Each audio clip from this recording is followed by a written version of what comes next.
and welcome back. You know you're here because you want to really get to the bottom of things, right? I mean, who wants to just skim the surface? You want to understand something deeply without feeling overwhelmed with too much info. Totally. That's what we're all about. Yeah. So today we are taking a deep dive into metaphysics, and we're going to be using this super interesting article that one of you lovely listeners sent our way. Right. Thank you for that, by the way. Yes, thank you. It's really cool. And as the article kind of suggests, we're considering this like a guide or like a compass for your mind, your body, soul, and spirit. Oh, yeah. All those important parts of ourselves. That's great. Our mission today is to unpack what this article presents as the real deal, the true meaning of metaphysics, and to clear up some of those common misconceptions that are floating around. Yeah, there's a lot of those out there. Oh, there are so many. We're going to explore its core ideas, its perspective on spirituality, and get this, what it specifically says metaphysics is not. Oh, very important. So this journey, this deep dive, can give you a really good fundamental understanding that goes beyond, just believing specific things. Right. It's about going deeper than that. So where should we even begin with something as big and mysterious as metaphysics? Well, I think a great place to start would be with how the article defines it right at its core. Yeah, let's do that. Let's get to the heart of the matter. So right off the bat, it emphasizes this respect for what it calls great spirit within all of creation, everything. And it's important to note when they say spiritual, they're talking about a process that doesn't rely on any specific religious rules or dogma, things that are created by humans. So it's not about following a set of strict rules or anything like that. Right, exactly. It's more about examining those unchanging laws of nature that are established by the Creator or God or the universal presence or great spirit, however you want to understand that concept. Well, I like that. It leaves room for different perspectives. So it's less about those prescribed religious practices and more about understanding the foundational principles of the universe itself. That's it. Right. Yeah. It's getting to the essence of things. Right to the source. The article describes metaphysics as a philosophy that focuses on, that ultimate nature of existence and reality and how we experience it all. Exactly. And it's not bound by any particular religious doctrine. No, not at all. What's so fascinating is that the article actually claims that metaphysics includes all knowledge about spirituality and religions, but then it goes a step further. It does. It's metaphysics is the broader lens through which we can view all these different systems. That's a great way to put it. Yeah. And it really hones in on what the article calls the ultimate cause in the universe. The ultimate cause. Yeah. And it connects our interaction with this fundamental cause to what it calls our sacred blueprint of humanity within the Creator. Wow, that's beautiful. Suggesting this really inherent deep connection. So we're all connected to this ultimate cause. In a way, yeah. Wow. What I find really interesting is that the article says that metaphysics is the only field of inquiry capable of going beyond the physical and human sciences. Yeah, that's a big statement. It's a bold claim, for sure. It's saying that the traditional sciences as we know them can't fully grasp this ultimate level of reality. They can't get there on their own. So there's this whole other realm of understanding. There is. Okay, so the article gives us this core definition, and then it kind of goes into some historical context, specifically addressing this common belief about where metaphysics came from. And it says that giving credit for its creation to Aristotle is actually incorrect. Yeah. What do you make of that? Well, the article's point is that Aristotle didn't actually invent metaphysics. He simply acknowledged and recognized the communication and interaction that was already happening within our reality with this universal Creator. Oh, so it was already there. It was always there. It wasn't about him, starting something totally new. It was more about him observing and commenting on something that was already woven into existence. That makes you think about the real origins of these ideas, right? Yeah. Where do they truly come from? So how do we get to the root of the word metaphysics itself? Well, the article breaks it down for us. Does it? It does. It says meta means over and beyond. And then, of course, you have physics. So literally over and beyond physics. Exactly. I love how language can be so literal sometimes. Me too. It even talks about the Greek origin of meta, pointing out all its different shades of meaning, like after, behind, but also changed, altered, and even higher, beyond. Yeah, and I think that's really important because it highlights how the Greek word meta often indicated a shift. Yeah, like in place or condition or nature, but also this sense of connection and participation. So it's not just about something being separate from the physical world, No. but also potentially interwoven with something much greater. Wow.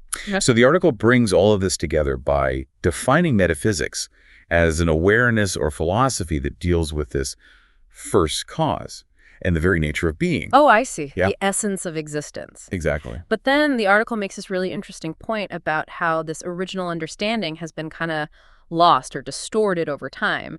It claims that mainstream media has popularized a different definition, what it calls a Hegelian definition. Right. And it also points out that this ancient science is now often taught in universities as speculative philosophy or labeled as quantum mysticism. It almost sounds like the article is worried that the true meaning of metaphysics has been hijacked or misrepresented. Yeah, there's definitely a sense of that. It's like they're on this mission to reclaim the authentic understanding of metaphysics from these more modern interpretations. It's a call to go back to the source. Absolutely. Okay, so we've talked about the core definition and a bit of the historical context. Now I'm curious about how the article views spirituality within this framework. Well, it's very clear that metaphysics, as it defines it, doesn't involve worshiping nature or specific deities in the way that traditional religions might. Right. Instead, it emphasizes this profound respect for nature and recognizes the divine origin within each of us. So that divine spark is already there. It is. Within us. Right. And then it lays out this series of concepts that describe the unfolding of spirituality. Oh, this sounds intriguing. Yeah. Tell me more. Well, the first couple are unmanifest accumulations of personality and the charge of the fires of spiritual creation. It's like this initial spark and the potential for spiritual growth, like an unwritten chapter waiting to unfold. So it's like the raw material is there. Yes. The potential is within us. We just need to ignite it. Exactly. And then it moves on to the cordial presentiment of the presence and demands of the spirit. What does that even mean? Well, the article describes it as this spiritualization of our core being those initial inklings of self-awareness, but on a spiritual level, like this subtle sense that there's more to us than just our physical bodies. So it's like waking up to that spiritual dimension, becoming aware of it. Right. Then there's the imperative of the spirit. Right, where that spiritual fire within us begins to act, kindling this deeper sense of spirit and orienting our personality towards growth. Oh, so it's like that initial push or nudge to become a better version of ourselves? It is. It's like that inner calling. Then we have the dawn of spiritual aspirations. Where the spiritual fire in our hearts leads us to actively seek out spiritual understanding and for our conscious self to acknowledge that great spirit we talked about earlier. So it becomes a conscious pursuit? Yes, very much so. Or actively seeking? We are. Okay, what comes after that? The maturation of spiritual accumulations, which the article describes as a period of purposeful spiritual creation, growing self-awareness, and the realization of oneself as a complete being within the spirit. Oh, wow. It's a stage of greater integration and deeper understanding. We're becoming whole. We are. And then it introduces some Latin terms. Oh, Latin always sounds so mysterious. I know, right? Illuminatio spiritualis, which translates as the beginning of this fiery transformation, revealing humanity as the earthly carriers of the thoughts of the one spirit. That's powerful. It is. It's like a significant awakening, realizing our connection to something much larger than ourselves. So we're not just individuals, we're part of this vast interconnected web. Exactly. Okay, then what's next? Creatio spiritualis, which is described as the beginning of fiery creation revealing humanity as the earthly carriers of the light of the one spirit. So we're conduits for this light. We are. It builds on that idea of being a channel, not just for thoughts, but now for light. This is getting pretty deep. It is. And finally, there's Servitus Spiritualis, which the article explains as consciously embracing a duty or mission, a synthesis of spirituality with clear knowledge. Oh, so it's about taking action. It is. It suggests this state of purposeful action and deep understanding. It's like putting all this spiritual growth into practice in the real world. It is. Wow, that's a pretty detailed progression. It is. The article lays out a whole journey of spiritual development. Yeah, it gives us this really specific framework for understanding spiritual growth within this metaphysical perspective. Yeah. But now let's switch gears a bit and talk about what the article clearly says metaphysics is not. Right, because that's just as important as what it is. Absolutely. And it starts by addressing quantum mysticism. Oh, interesting. Yeah. So what's the deal with that? Well, the article defines it as something that lacks specific definition or unity.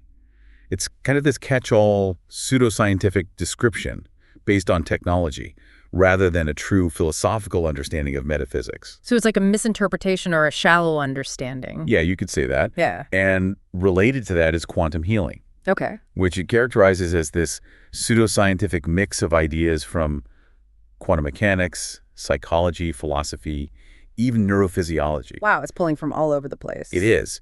And the article seems pretty critical of its claims about quantum phenomena directly governing health and well-being. So it's saying that it's not as straightforward as some people might make it out to be. Right. It's more complex than that. Got it. What else is on the list? So next up we have syncretism. Syncretism. Yeah, that's a new one. It's basically the blending of different religions, cultures, or schools of thought. Oh, so like a fusion of different belief systems. Yeah. Okay. And it gives examples like early Christianity incorporating elements from other traditions, Buddhist syncretism, and just general cultural blending, where new things emerge from different aspects coming together. So it's about creating something new by combining different elements. Exactly. I see. What's next? Then we have Gnosticism. Oh, Gnosticism. I've heard of that. Yeah, it's a fascinating one. The article explains its historical roots, its focus on personal spiritual knowledge over traditional teachings, and it points out the Gnostic belief that spirit is only female and that masculinity is viewed negatively. Oh, wow. That's a pretty strong stance. It is. And it also mentions its connection to certain feminist and neo-feminist viewpoints. Okay, so there's a gender element to it as well. There is. What else is on the list of things metaphysics is not? Well, we have paganism next. Paganism. Yeah. Okay. The article describes it as the worship of the divine in many forms, both feminine and masculine, and its recognition of God and goddess pantheons. So there's a balance of masculine and feminine energies. There is. But a key distinction the article makes is that paganism separates these masculine and feminine principles and often uses magical rituals, whereas metaphysics in this view sees these inherent magical abilities as being within humanity itself. So the magic is within us. It is. We don't need external rituals to access it. Right. Okay, what comes after paganism? Well, the article then goes on to discuss Satanism. Yeah. Okay. Which it describes as kind of an inverted paganism that worships darker figures, demonic aspects, essentially venerating those baser aspects of human nature. So the shadow side of things? You could say that. Okay. And then it moves on to Waniism, which it defines as the belief that everything is one and divine, including humanity. So like a form of monism. You could say that. It's basically solipsism and the worship of creation itself. The article strongly rejects this view, even linking it to something it calls the propaganda of the Lucis Trust. Wow, that's a pretty strong statement. It is. So they're drawing a clear line in the sand there. They are. Okay, then in contrast to unism, we have twoism. Right. So what's that all about? Well, the article presents twoism as the belief in a separate divine creator, with Christianity as the example given. Here, God is seen as distinct from creation, although connected to it through Jesus. So it's a dualistic perspective? Yeah, there's that separation between the creator and creation. Okay, and then there's omnism. Right, which the article basically says is the same as unism. Oh, so they're grouped together. Yeah, they're seen as essentially the same concept. Got it. What else is on the list? Well, then we have Luciferianism. Luciferianism. Yeah, which the article describes as a belief system that venerates those characteristics associated with Lucifer. Interesting. And then it covers shamanism. Oh, shamanism. Yeah, explaining that it often involves its blending of the physical and spiritual through experiences that can sometimes involve suffering. Like a trial by fire kind of thing? Yeah, you could say that, although it notes that this isn't always the case. Okay. And it mentions the use of psychedelics to explore different dimensions of reality. So altering consciousness to access other realms. Right. Interesting. What's the last one on the list? Finally, we have Theosophy. Theosophy. Yeah. Which it defines as teachings about God and the world based on mystical insight. It mentions its modern origins in the late 19th century in the U.S. and highlights its influences from Buddhist and Brahmanic thought, particularly the ideas of pantheistic evolution and reincarnation. Wow, so it's a really rich and diverse tradition. It is. It draws from many different sources. So as you can hear, the article draws a lot of very specific distinctions between metaphysics and these other systems. It does. It's very clear about what it considers to be outside the boundaries of true metaphysics. So let's do a quick recap. Based on this article, metaphysics is presented as a spiritual path that exists independently of religious dogma. Right. It's about understanding those fundamental, unchanging laws of the universe and our inherent connection to what it calls the creator or great spirit. Exactly. And the article takes great care to distinguish it from all these other spiritual and philosophical systems like quantum mysticism and various established religious and spiritual traditions. It does. It's very specific about that. This deep dive has given us a really focused understanding of one particular viewpoint on a topic that can be, pretty vast and often debated. It is. And with that in mind, here's a final thought for you to ponder. Considering everything we've explored today, how might understanding the distinctions that the article makes between these foundational spiritual principles and specific religious or philosophical doctrines, how you view the nature of reality and your own place within it? It's a great question. Yeah, it really is.